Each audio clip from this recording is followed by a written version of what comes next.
Salut, je suis Max de Racontant des films. Aujourd'hui, nous allons parler du film Big Brother, mais attention, il y a des spoilers à venir. Henry, après des années dans l'armée américaine, retourne à Hong Kong avec le rêve de devenir professeur. Il vise son ancienne école, la Tak Chi High School, pour commencer. Bien qu'il n'ait aucune expérience dans l'enseignement, une lettre de recommandation d'un supérieur lui assure une chance. Le directeur, avant de partir, prévient Henry qu'il aura affaire à la classe la plus difficile de l'école. Le premier jour, Henry trouve une salle de classe chaotique, des élèves qui dorment, chantent, jouent à des jeux vidéo et même cuisinent des nouilles instantanées sur des réchauds. Le professeur existant ignore simplement la présence de Henry, qui essaie en vain d'attirer son attention. Henry décide alors de se promener dans la salle, observant et commentant les activités. Il conseille aux cuisiniers de réduire leur consommation de nouilles en raison de la forte teneur en sodium.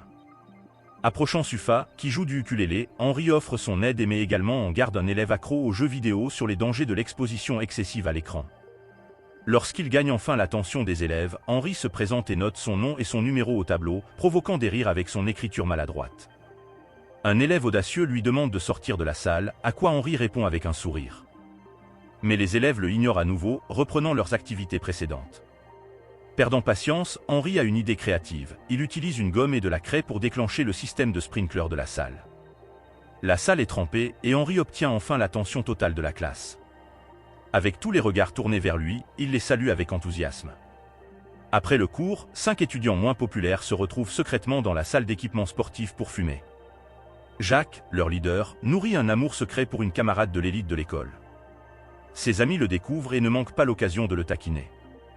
Ce groupe a une rivalité féroce avec l'arrogante équipe de basket, composée des élèves les plus riches. Lors d'un entraînement de basket, Jacques provoque un incident en faisant trébucher le capitaine de l'équipe. Il rit, mais Miss Liang, l'enseignante d'anglais, les réprimande rapidement. Pour échapper à la punition, il lui joue un tour, profitant d'un moment de distraction pour s'échapper. Pendant ce temps, le directeur est préoccupé par une possible réduction de 20% du budget par le Conseil de l'éducation. Les inspecteurs arrivent pour évaluer l'école. À ce moment-là, Henry entre dans une salle où les élèves ont tendu un piège avec un seau d'eau. Avec des réflexes rapides, il évite de se mouiller, surprenant les élèves qui s'attendaient à rire de lui. Henry confronte alors Jacques à propos de sa habitude de fumer, demandant son paquet de cigarettes. Intrigué, Jacques lui donne les cigarettes. Henry met au défi Sufa de nommer 3 ingrédients de la cigarette. En devinant correctement, il gagne le droit de sécher les cours. Les autres élèves, excités, demandent le même privilège. Henry, profitant de l'occasion, distribue une cigarette à chacun et les met au défi de réfléchir à ce qu'ils consomment. Henry décide alors d'adopter une approche différente concernant les dangers du tabagisme. Au lieu de simplement parler des effets sur la santé, il interroge les élèves sur les conséquences à long terme du tabagisme et explique comment le goudron s'accumule dans les poumons. Pour la première fois, les élèves montrent un réel intérêt pour le cours de Henry. Au son de la cloche, il leur demande de rendre les cigarettes, ce qu'ils font avec une certaine réticence. Ensuite, à la cantine, une provocation du capitaine de l'équipe de basket fait trébucher Bruce, l'ami de Jacques, qui se blesse. Cela déclenche une émeute entre les groupes, se transformant en une bagarre avec de la nourriture et des tables volant dans les airs. Par la suite, Henry découvre que 5 de ses élèves ont été temporairement suspendus pour avoir initié la bagarre. Il trouve Jacques et son rival se battant dans le couloir et les sépare. Jacques exprime sa frustration, accusant l'école de favoriser les élèves les plus aisés. Après les cours, Henry prend le temps de mieux comprendre ses élèves. Sufa, d'origine pakistanaise, fait face à des préjugés constants et rêve de devenir musicien. Denan, toujours une déception pour son père qui préférait un fils, lutte pour être reconnu, tandis que son frère cadet est traité comme un roi. Bruce et Chris, des frères qui ont connu l'abandon de leur mère et l'alcoolisme de leur père, trouvent refuge dans les jeux vidéo et le dur labeur, respectivement. Curieusement, Henry ne trouve pas d'informations sur la famille de Jacques. Dans la scène suivante, Jacques apparaît en train de travailler comme serveur. Un combattant de MMA, Yang Jin, entre dans le restaurant avec son équipe. Profitant d'un moment de distraction, Jacques tente de dérober le briquet chic de Yang Jin, mais se fait prendre sur le fait. Les complices de Yang Jin donnent une leçon à Jacques en découvrant qu'il est étudiant, mais au lieu de le punir sévèrement, ils lui offrent de l'argent et un travail de livreur. Dans une autre partie de la ville, Henry se rend chez Sufa et le trouve en train de fuir son père et ses amis après avoir reçu une note. Henry soutient d'abord Sufa, mais en comprenant la situation, il s'associe au père du garçon. Ensuite, Henry emmène Sufa sur un pont, essayant de l'encourager à poursuivre ses rêves. Là-bas, Henry chante avec un groupe de rue et, encouragé, Suffa se joint à eux, surmontant le traumatisme d'avoir été humilié à l'école. Parallèlement, le père de Bruce et Chris rentrent ivres à la maison et exigent que ses fils lui achètent de la bière. Lorsqu'ils sont réprimandés, il les met à la porte. Le lendemain, Henry discute avec le père des garçons, le persuadant de suivre une rééducation pour le bien de ses enfants. Pendant ce temps, le père de Denan lui apporte un sac de maquillage, lui demandant de se comporter comme une fille. Irrité par la désapprobation constante, Denan maquille son frère et s'enfuit avec la voiture de son père. Henry l'intercepte, la conseillant sur les conséquences légales et l'emmène faire une course de cartes. Il invite le père de Denan et les deux compétiteurs s'affrontent sans relâche, sortant de la piste. Soudain, le kart de Denan est percuté. Denan parvient à se sauver, mais son père, pensant au pire, est profondément désolé. Denan réalise l'amour de son père et ils se réconcilient. Le lendemain, Bruce et Chris, avec des camarades, visitent un centre de rééducation pour interviewer un alcoolique en rétablissement. À leur grande surprise, l'interviewé est leur propre père. Les élèves, curieux, demandent à l'homme comment il a commencé à boire de manière excessive. Il explique qu'après avoir été abandonné par sa femme dans un moment difficile, il a eu recours à l'alcool, oubliant ses deux enfants.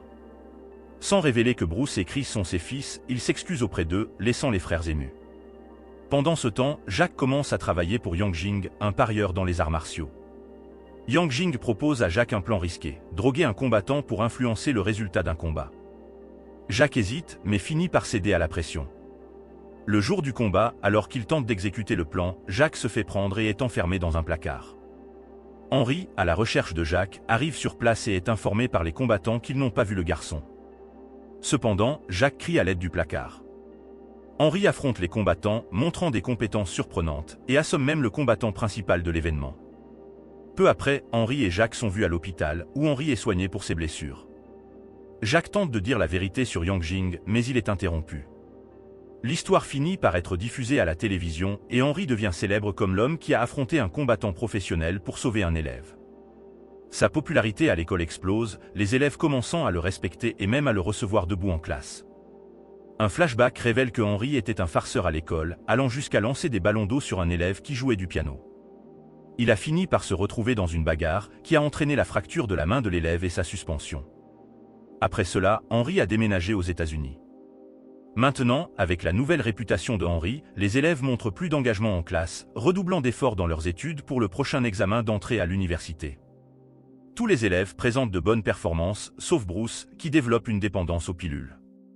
Alors que Chris trouvait refuge dans les jeux vidéo, Bruce a trouvé dans les drogues un moyen de faire face aux problèmes familiaux.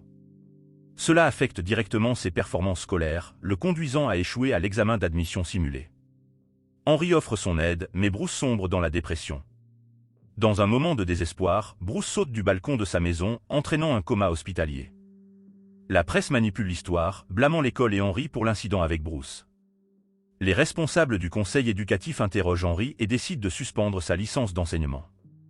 En quittant l'école, les élèves l'accompagnent, le suppliant de rester. Ils se sentent démotivés par son départ, mais redoublent d'efforts dans leurs études pour le prochain examen, espérant rendre Henry fier.